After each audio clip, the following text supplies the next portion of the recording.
আসসালামু আলাইকুম প্রিয় বন্ধুরা, কেমন আছো? ধরেন দেখা যাবে না আমাকে ভালো করে। তো যে কোনো কামে ফুর্তি থাকতে লাগবো, যে কোনো কামে অন্তর থেকে ইন্টারেস্ট থাকতে লাগবো।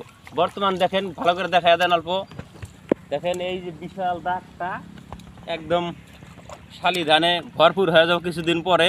এই দেখেন যুবকরা কীভাবে লাগছে, সবাই দেখেন কি ফুর্তি ধান কাটতেছে, যে আমিও কাটলাম। দেখেন কীরকম কাটতে পারি, আপনাদেরকে আমি একটা শেয়ার করে দিই। বিসমিল্লাহির রহমানির রহিম।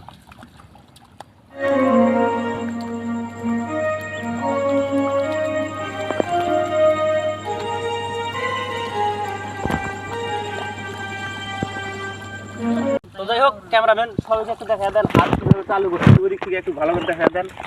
আর এইদিকে মোবাইল সবাইকে একটু দেখা দেন। আর কি স্পিড আর বন্ধুরা, সবাইকে ভালো করে দেখা দেন কত স্পিড সুন্দর করে যাচ্ছে।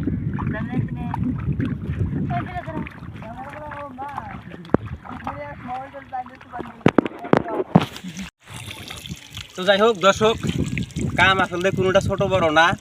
আপনারা যে যে কামই করবেন সময়ের সাথে সময় মতো যে কোনো কাম করবেন, সাকসেস হবেন। বর্তমান ধান কাটার সিজন, যারা কৃষক ভাইয়েরা আছেন, এবারও গত বছরের মতো ইনশাল্লাহ আমাদের আসামে ভালো ধান হবে, সেই মৌসুম দেখা যায়। তো বৃষ্টি একটু কম, তা না থাকে মাঝে মাঝে বৃষ্টি হবে, আল্লাহর রহমতে সবের ধান পুরো হয়ে যাব। তো আজকের মতো ভিডিওতে এই পর্যন্তই। তো যাই হোক, সবাই ভালো থাকবেন, দোয়া করবেন ইনশাল্লাহ ধান জানি ভালো হয় আর কি। হ্যাঁ, তো এই যে একেবারে ঠান্ডা ঠান্ডা হাওয়া আছে, রোদ এরকম নাই, এরকম দিনে কাম করে খুব জুত পাওয়া যায়। তো ভালো থাকবেন সবাই, দোয়া করেন। তো যাই হোক প্রিয় বন্ধুরা, আসলে কথা হলো যে কৃষি ভাইদের যদি উৎপন্ন বেশি হয় এবং আমাদের খাদ্য ফসলের দাম কমবে এবং আমরা সবাই শান্তিমতো খাইতে পারবো।